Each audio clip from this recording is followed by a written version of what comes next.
ito, kinalas ko ng Albinos EC125. Ayan, tutong na. Malutong ng valve seal, tinanggal ko. Tapos, itong exhaust valve niya. Wala na. Wala na, tabingi na.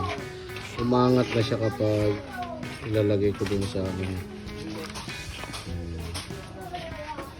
Tutong na. Tutong na. Kalas-kalas na siya. Piston niya. Ayan. Oh, tutong na siya. Oh. Marumi. Binuksan ko na. Ito, overhaul.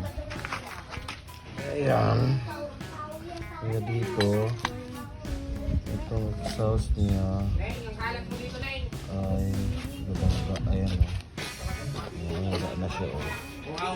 Hindi siya lumalapa. Ayan. Kailangan ikot mo para sa lumalapa. Ay kung nagpunto ko siya dito, wala na. May alam mo. Wala siya. Ayan, lapap. Ayan lang pag-input. Ayan. Okay na siya. At papalitan natin, linisin natin yan. Ayan. Palit. Ayan. Okay, ayun na. Timing ko na siya. Pantay na sa dalawang butas. Ayan. Ayan ang isa.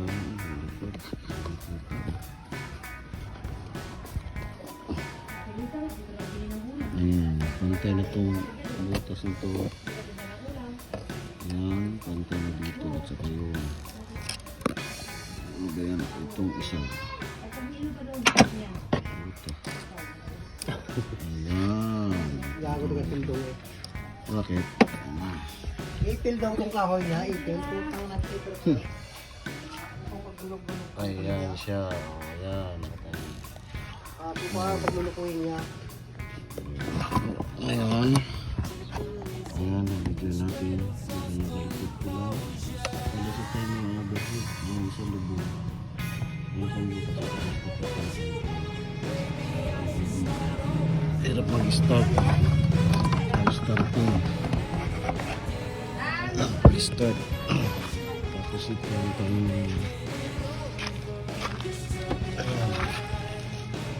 Ayan, masyado perto na.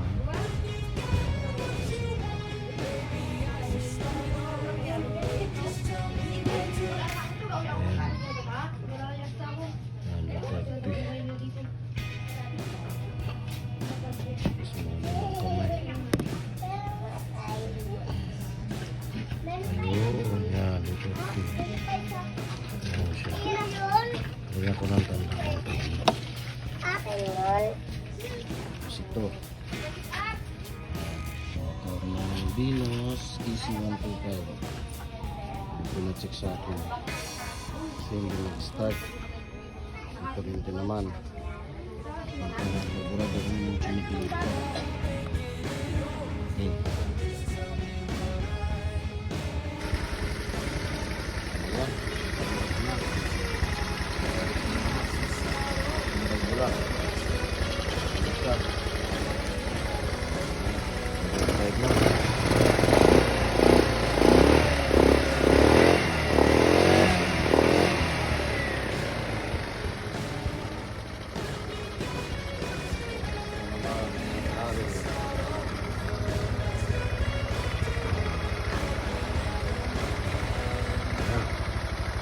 Tapos din